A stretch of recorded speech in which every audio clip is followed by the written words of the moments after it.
to go through with the Brexit deal? No, of course it isn't. It's using the proper procedures of the Conservative Party when the policy that has come forward does not meet what we promised our voters. The Conservative Party referendum, on which almost all Conservative MPs stood, said specifically that we would leave the customs union. It did not have any small print saying, oh, unless we decide to have a backstop that is a permanent customs union that is harder to leave than leaving the European Union under Article 50.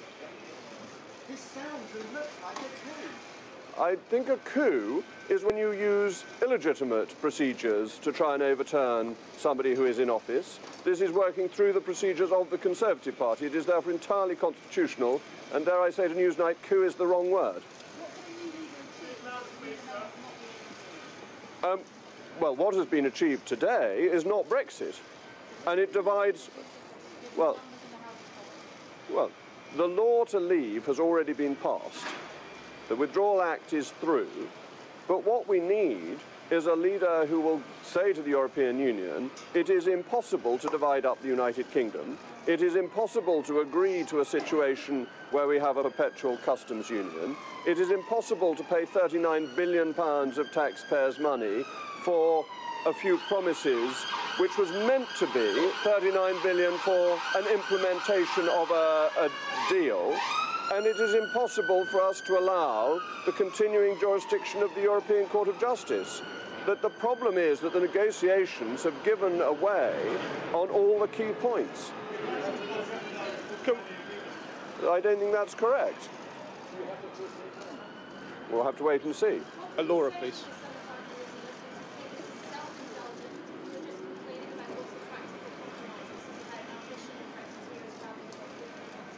It's nothing to do with ambition of Brexiteers. It is about ambition for Brexit and the country.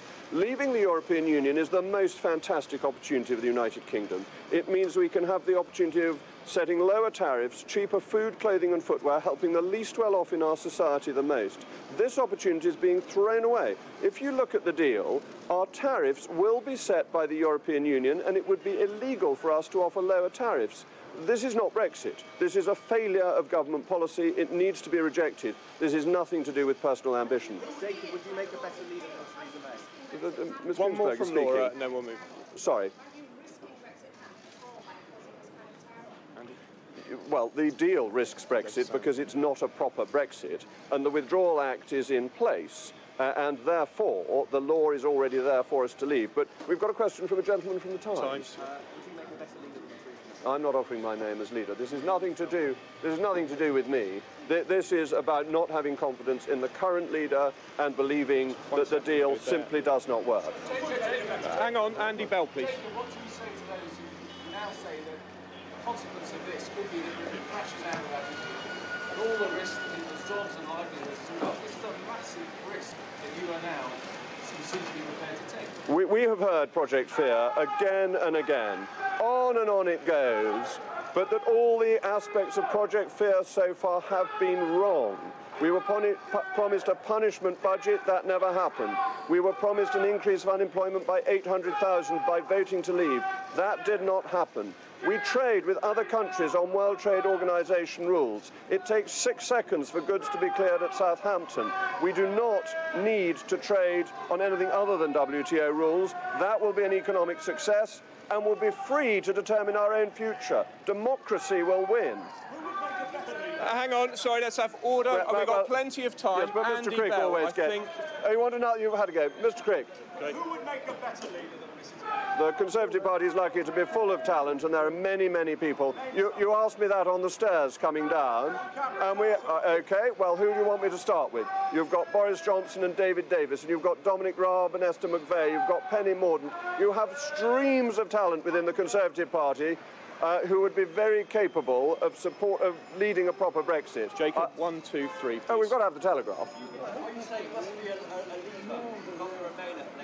I think one of the problems was having a Remainer, and that I recognise that compromises will need to be made, but the difficulty with having a Remainer is that people feel the compromises are made in a Remain direction rather than in a Leave direction.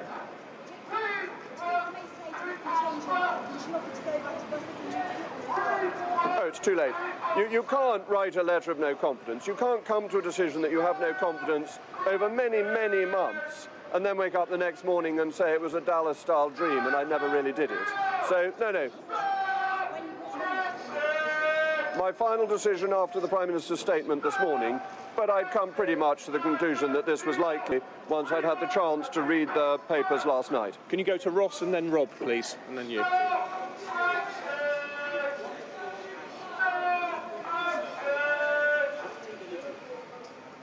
Well, the first thing to do is to go back to Brussels and say, look, the option now is that we leave under the laws that we have already passed without any deal at all. And that therefore we will move straight to World Trade Organization terms. We will be a third country and we will operate on that basis, the basis with which we operate with the rest of the world. Bear in mind, only 7% of the world's population lives in the European Union. So our dealings with the rest of the world are very important. But I think it would be sensible to make a generous offer to the EU, a generous offer on EU nationals' rights in this country, on money for a transition implementation period. So I think there are things that could be offered and it would be wise to offer. Rob, please.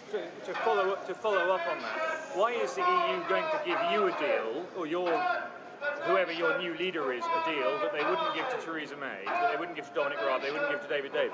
Well, I don't think Dominic Raab and David Davis had much say in this. I think we know full well that it was negotiated by the person. It was being run by Downing Street. We know that very clearly, and you will remember the machinery of government written ministerial statement that was put out in July that made it quite clear the negotiations were being run from Downing Street and the Cabinet Office.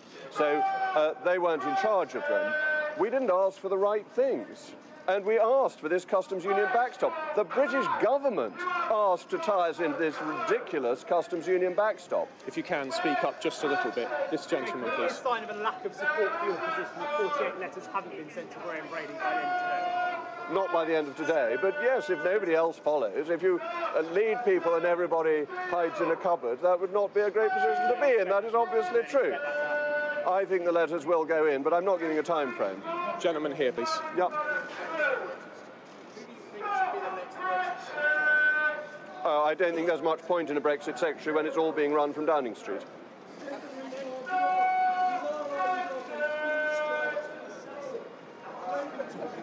Obviously not. I'm so sorry.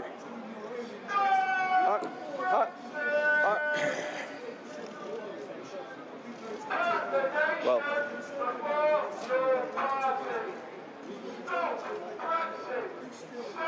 okay. First of all, if you think my suit's pinstriped, you need to clean your spectacles. Secondly, we are a democracy. And that's why these splendid people can shout away, because we believe in the right of free protest. And that chap's a great man. He was up at Birmingham and he's everywhere. And that's what democracy is about. You make your case, and then you have the vote and you accept the result. Many, many people of the 48%, as shown by opinion polls, accept the result even though they did not like it. And that's the nobility of our democracy, and that what we have voted for should be implemented. And the Prime Minister is not doing that, and that is why I have no confidence. Jacob, can you look straight at Chris when I get a photo there? Okay. Yeah. I think it can be done quite quickly. I think the parliamentary processes can be sped up. And bear in mind, the Conservative Party now has a list of members at central office. It doesn't have to go around the country asking who the members are. Oh, not months, but I think weeks. I think it would be unrealistic to do it faster than that. Isn't democracy the right to change your mind? Of course people can change their mind, but how do they indicate they've changed their mind? We have a system. And we know perfectly well that we got this referendum because it was a manifesto commitment in a general election. We then had the referendum, and we then had a general election where both main parties recommitted to implementing the referendum result. So yes, of course, if there were to be a general election and a party were to stand on a platform saying they wanted to reverse the result, that would be democratic. For there to be a cabal, a coup, an attempt to overturn the vote without any of that happening would undermine people's trust and belief in democracy. I think Nick Watt wanted to come in again.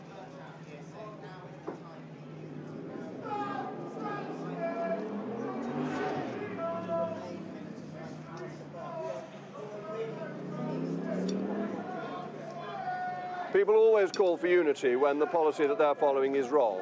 It's the standard patter of Conservatives when they note that there is failure in the air. Are we done? So, ladies and gentlemen, thank you very much. I think what we'll do is just step forward for a couple of questions. Photos.